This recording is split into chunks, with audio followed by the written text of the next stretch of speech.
Dia udah bales sudah. Itu sembuhkan pasang sakit. internet aja, kan kita nggak ada TV. Berapa Terus? duit katanya? 375. 375. Internet doang loh. Iya, kalau sama TV 520. 375. Bayar sebulannya berapa? Iya, sebulan. Emang kita kalau pasang nggak bayar? Nggak bayar, Pros Media mah. Oh, jadi bayar 375? Iya. Sama kok bapakmu. Percuma. Kalau yang 250 nggak ada internetnya, pelan. Iya. Ntar disconnect mulu.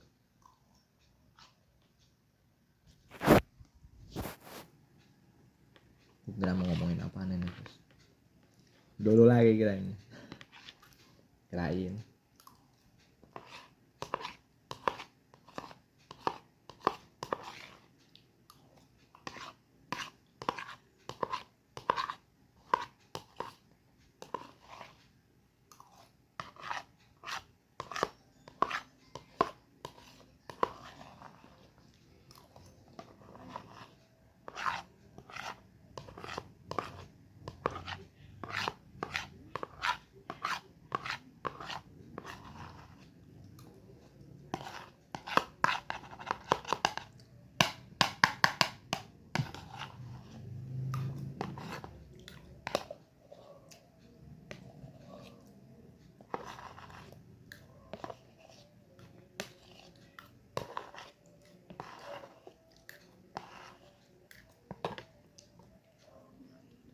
Katanya ku pernah cinta dirimu.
Yofi, saat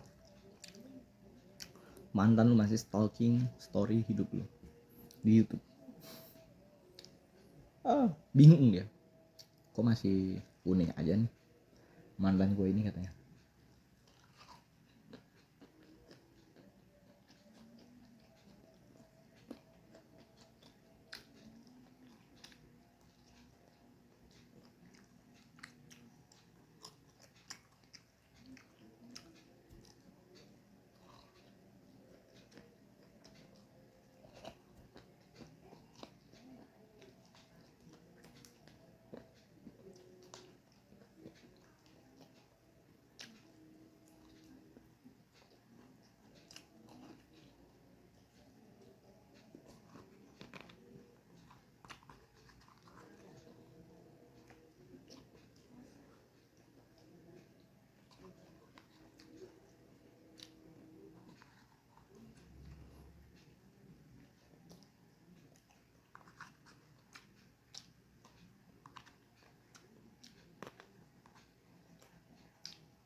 Bersih ya.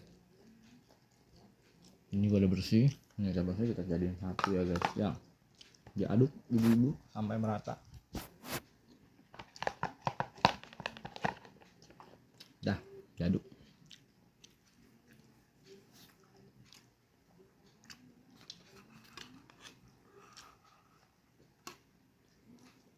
Jadi ibu kita di sini punya daging mercon alami ya, yang berasal dari singkong. Oke, langsung aja kita aduk di sini. Apakah rasanya setelah itu?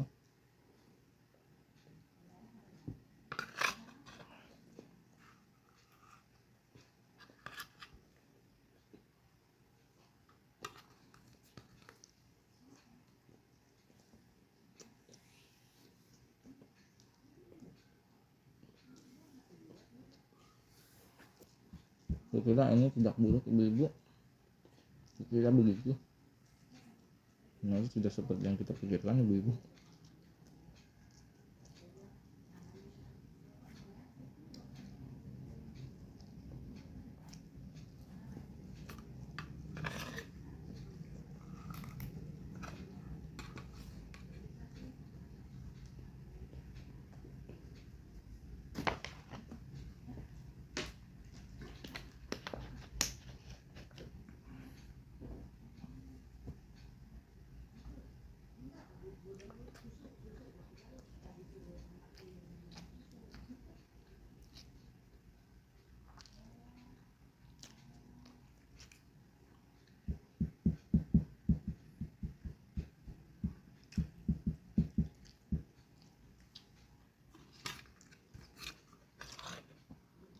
Jadi aku punya cerita.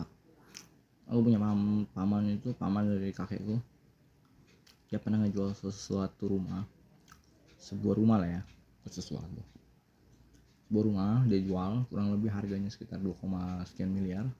Dan harusnya semua keluarga kebagian, tapi karena kakekku udah nggak ada dan sisanya adalah wanita semua, jadi pamanku itu menguasai uangnya secara sendirian. Setelah dia menguasai uangnya secara sendirian, pamanku ini menjadi orang yang super duper kejam guys ya, sehingga nenekku sendiri aja sampai diblokir sama dia guys ya, parah emang. Tapi pokoknya hari ini orangnya masih hidup, bukan udah meninggal. Cuman itu aja lah yang mau aku ceritain, nggak penting juga sih, ngapain juga aku cerita kayak gitu.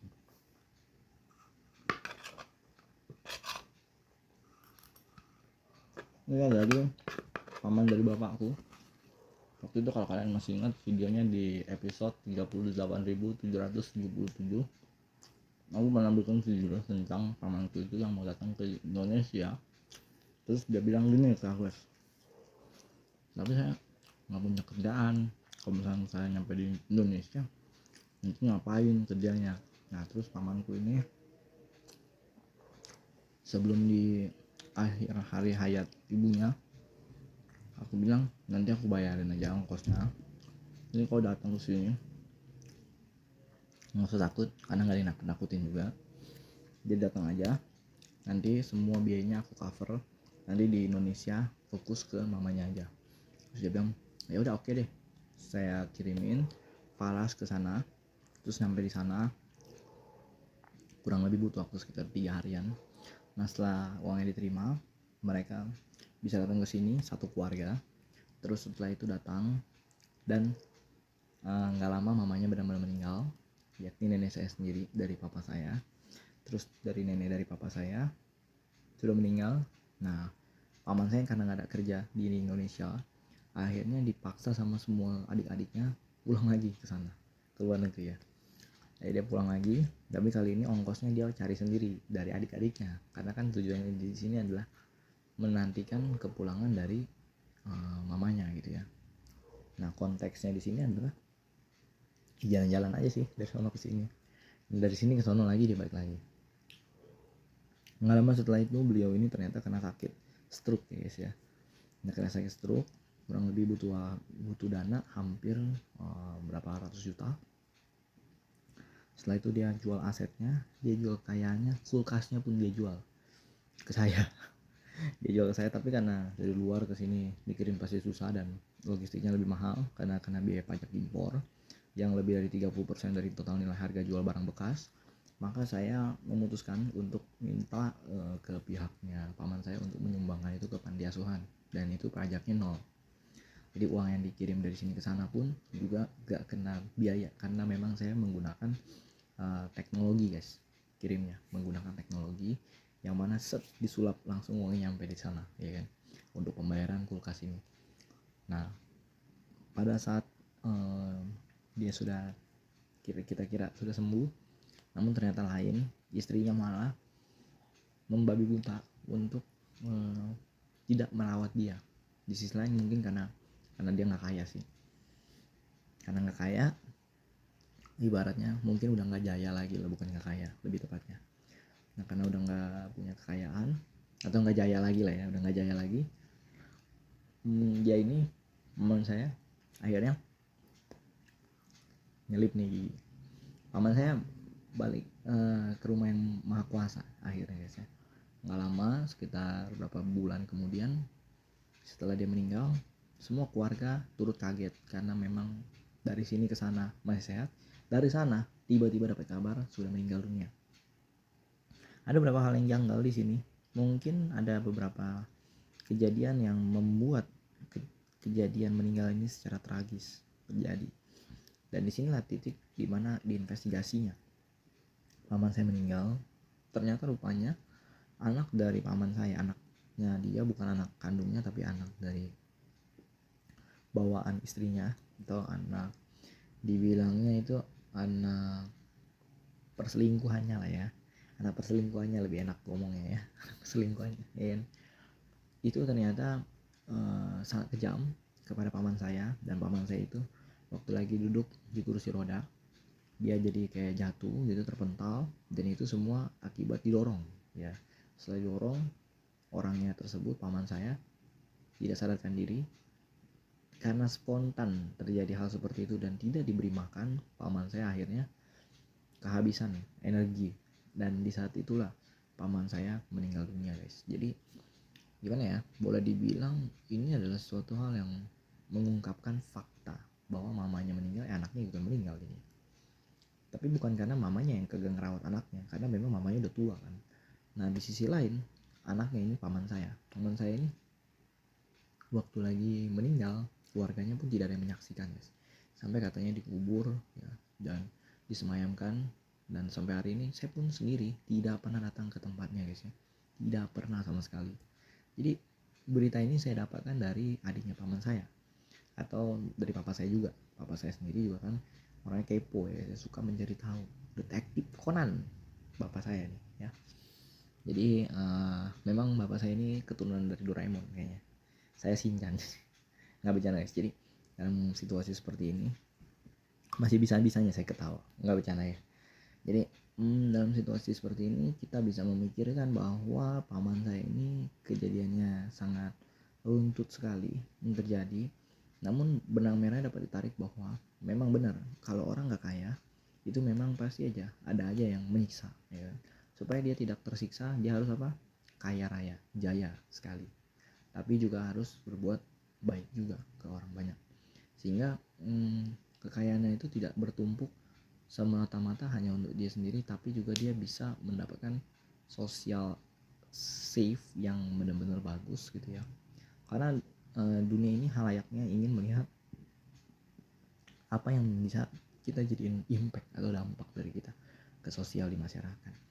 Ini seperti itu guys ya. Jadi kalau aku ditanya kenapa, bagaimana, dan apa, ya mungkin jawabannya kembali lagi ke pamanku waktu itu, bagaimana dia memperhatikan tingkah langkahnya beliau ini. Memang orangnya tidak pernah sirik sama orang lain, tidak pernah kesel gitu sama orang lain, cuman ditimbulkannya sebuah kata-kata sehingga membuat kesirikan itu muncul dari pihak lain, itu yang disebut dengan mengadu domba.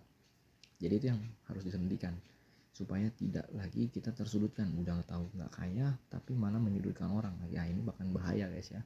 Jadi ini adalah nilai moral yang selama ini aku bisa petik dari pelajarannya pamanku ini. Kemudian kalau dari bapakku ya sebenarnya pelajarannya bisa kita itu melihat bahwa apa yang kita lakukan harus mencerminkan sesuatu yang punya value di dalamnya. Nah ini lumayan berat ya, walaupun nggak seberat mengangkat bantal gitu kan dari tempat tidur, tapi ini akan benar-benar memberikan makna yang berarti dalam hidup. Nah seperti itu ya guys ya. Lanjut lagi kita.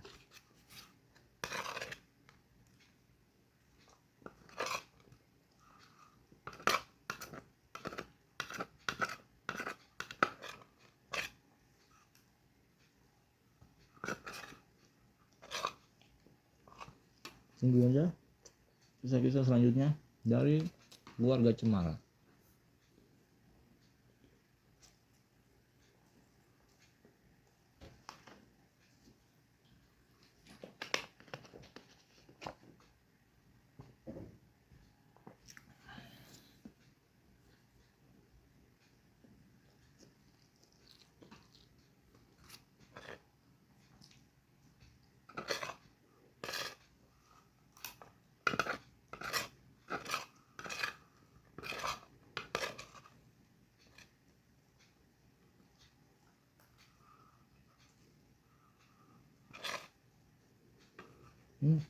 Rambut tuh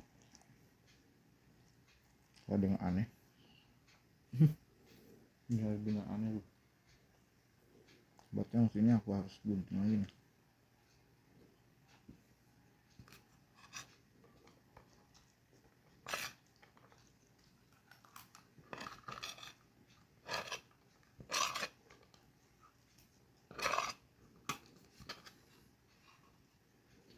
Udah. Thank you banget yang nonton video kita kali ini. Kalau misalnya ada hal-hal kata, aku mohon maaf karena belum minum.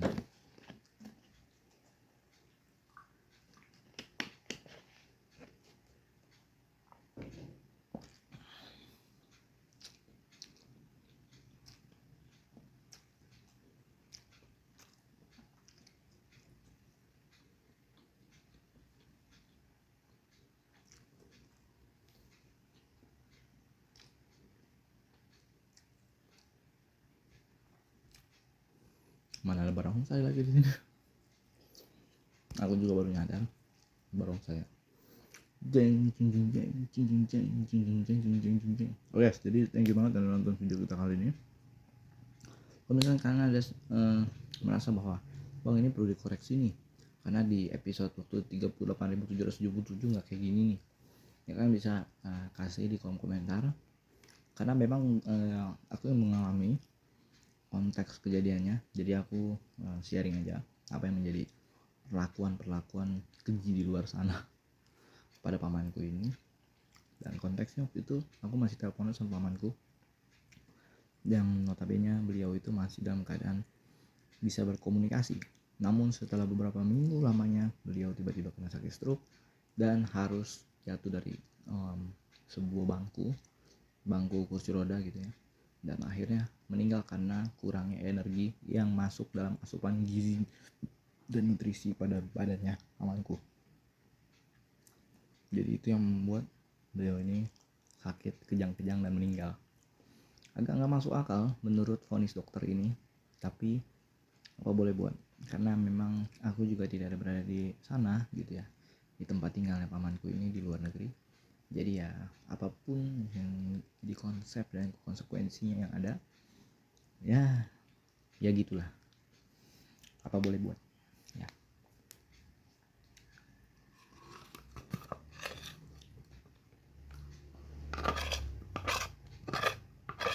Dibuat boleh apa.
Bye guys.